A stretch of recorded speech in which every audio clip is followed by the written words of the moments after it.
to really go into detail on the manufacturing status, not only of our plant here, but also on the various partnerships and what impact the vaccine industry is now going to have to India and the globe, because worldwide everybody is now dependent and is looking forward to the vaccines coming out in large volumes at an affordable price from India. As everybody already knows, more than 50 to 60% of all vaccines in the world are made in India. So with that, and with the Atmanirbhar Bharat vision in mind, we have built the largest pandemic level facility here in Pune in our new sister campus in Mandri, and that was showcased also to Honorable Prime Minister with a tour around the facilities with a lot of detailed discussion.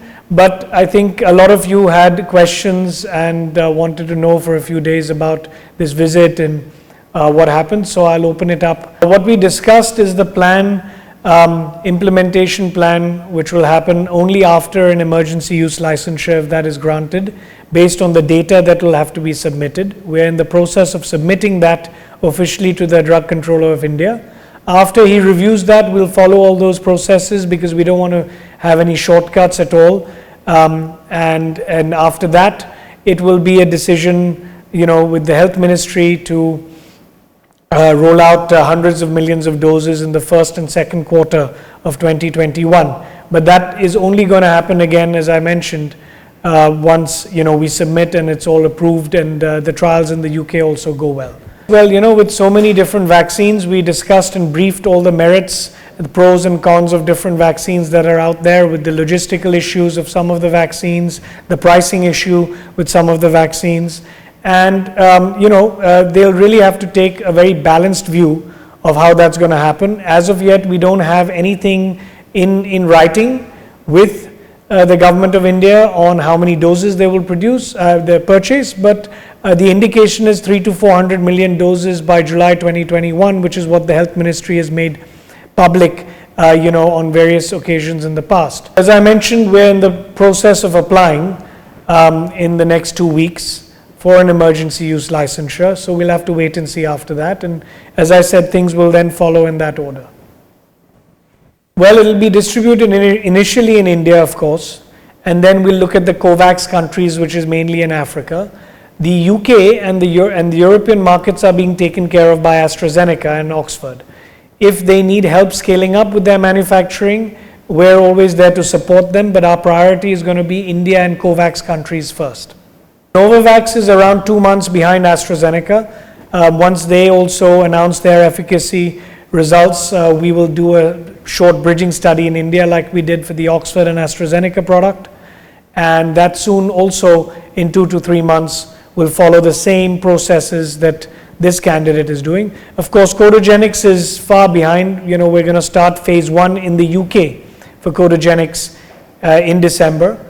And so that will take 1 year to be licensed, because it's only starting phase 1. So that's far behind, of course, Novavax and the Oxford products. Can you please give us some details about the cold chain setup that is required to transport both vaccine Covishield and Covovax? Yeah, so both our vaccines, the first 2 vaccines that you mentioned, are going to be in +2 to 8 degrees. So India has a lot of storage and infrastructure for that temperature. It has slightly less storage space for -20 and almost nothing for -70. So if you understand that, then you understand what I'm trying to say in terms of the different levels of infrastructure India has for the different vaccines that could be launched or looked at in the next coming months. Serum planning to conduct additional trials post the recent results which have been announced by AstraZeneca?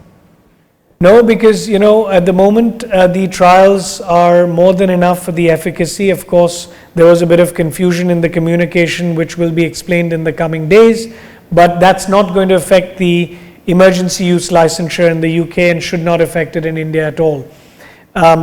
What we're talking about maybe looking at doing, not yet, but maybe in the future, is trials for the under 18 age group, which we may have to do after a few months, when safety and efficacy is proven in adults. And that's the same thing for all the vaccine candidates made by even the US and European companies, because first you have to establish safety in adults and then go into children below the age of 18. So if at all anything, we might look at doing further studies for that age group only.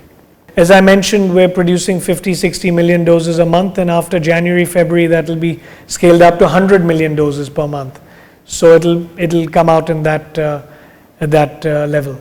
I don't suspect any delay in the sense that, the stockpiling and manufacturing is continuing irrespective. So even if the approval comes maybe 2 weeks later or something like that, at the end point, it shouldn't make a lot of difference to the delivery and the quantum of doses that we'll be able to distribute to the public.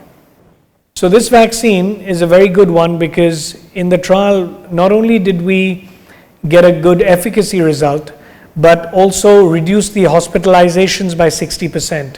So there was 0 hospitalizations for everyone who took this vaccine, which is great news. What it reduced by 60% is the virus in your system. So, there are vaccines that protect you, but you can still transmit the virus to others and infect others, because you have a part of that in your system.